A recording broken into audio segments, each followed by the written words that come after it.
Бул 11-декабрда өтө турган Конституцияга өзгөртүү киргизүү боюнча референдумда добуш бере ала турган 1107 шайлоо тилкесиндеги шайлоочулардын тизмеси. Анда 1045 киши. А бул болсо ошол эле тилкедеги шаардык кеңешке карата түзүлгөн шайлоочулардын тизмеси. Мында райондун шайлоочуларынын саны 1420 жеткен. 375 шаар тургуну кайдан пайда болду? Айтмакчы, алар шаардын ар башка райондорунда катталган. 1107 тилкеге Түштүк Дарбазага жакын райондор кирет. Бирок тизмеде Туңгуч, Кызыл Аскер жана жаңы конуштарда катталгандар кирип калган.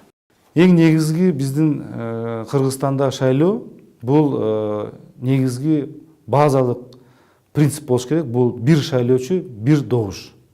Биздин тапкан факт боюнча бир шайлоочу 2-3 участкада турган биз байкадык.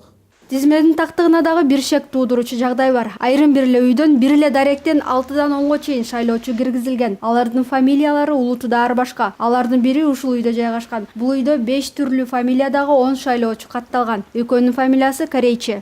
Айзада жакында эле бул үйгө көчүп келди. Коңшу колоңдор менен азырынча тааныша элек. 41-батирде жашаган коңшуларын тааныбайт. Анын айтымында бул батир бир бөлмөлүү. Демек шайлоо тилкеси болгон тизме боюнча 30 чарчы метрде 10 киши жашайт. 42-я.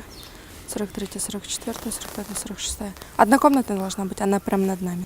32 квадрата. Бул жөн эле катачылык эмес, бул кылмыш.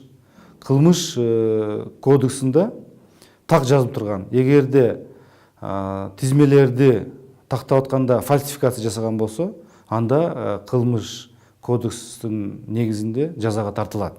Бул дагы эки гана мисал. Алсак ошол эле Октябрь районундагы бир үйдүн жетекчисинен депутаттык топко арыз түшкөн. Ал арызда бир үйдө катталган 48 шайлоочунун 5 гана тизмеге киргени айтылат. Азыр депутаттык топ мындан башка да жагдайларды текшерип жатат. Тизмени бурмалоо аракети өлкөдөгү жалпы кырдаалга таасир берип калышы ыктымал. Ошондуктан биз ойлонуш керекпиз.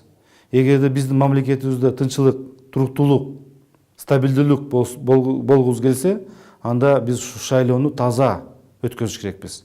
Эч кандай фальсификация жасабай, бүгүндөн баштап биз тизмени түзүп атканда дагы туура тизме түзүп, жыйынтыгын дагы туура жыйынтыгын чыгарып, мына ошондо биздин мамлекетибизде тынччылык болот деп эсептейбиз.